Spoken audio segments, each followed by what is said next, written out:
Alors, l'exercice numéro 3. On vous disait qu'un fermier voulait faire un enclos rectangulaire, qu'il avait 100 mètres de clôture, dont qu'il voulait utiliser entièrement, et il voulait savoir quelle dimension donner à son enclos pour que l'air soit supérieur ou égal à 621 mètres carrés. Donc la première chose qu'on vous disait, c'était d'appeler x et y les dimensions de l'enclos, et puis d'exprimer y en fonction de x. C'est-à-dire avec deux inconnus, on n'est pas très à l'aise, donc on va exprimer l'une en fonction de l'autre.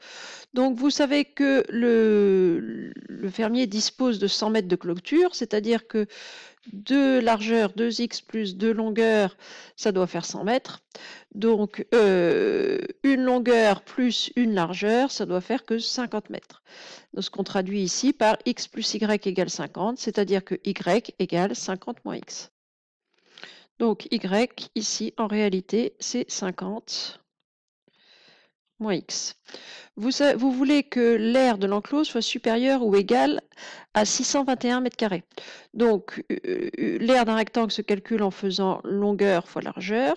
Donc ici, x fois 50 moins x doit être supérieur ou égal à 621.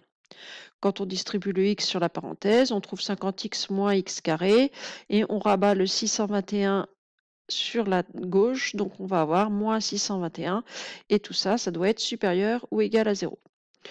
Donc on se retrouve avec un polynôme supérieur ou égal à 0. Alors dans l'énoncé, on vous mettait le même avec les signes opposés et puis un inférieur ou égal à 0. Alors d'ailleurs dans la photocopie que vous avez, il doit y avoir une ligne qui ne sert à rien. Donc, vous voulez qu'un nombre soit supérieur ou égal à 0, donc positif, donc il faut que son opposé, c'est-à-dire ce qu'on trouve en changeant tous les signes, soit négatif. Donc vous pouvez le traduire comme ça. Vous pouvez aussi dire, bah, si je bascule tout de l'autre côté, je vais avoir moins 50x plus x carré plus 621, et puis 0 doit être plus grand que ça, donc ce que vous aurez à droite va être plus petit que 0.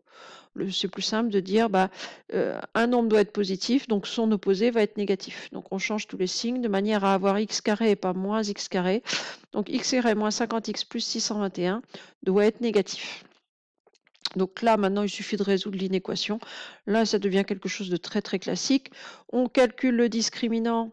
Ici, il vaut 16, c'est-à-dire que c'est le carré de 4.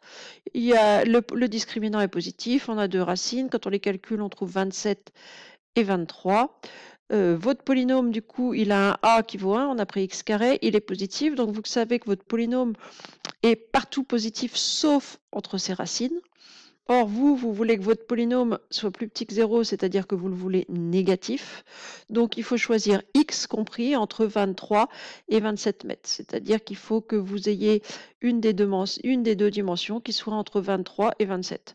La seconde, d'ailleurs, va l'être aussi, puisque 23, le 23 plus 27, vous retrouvez votre 50.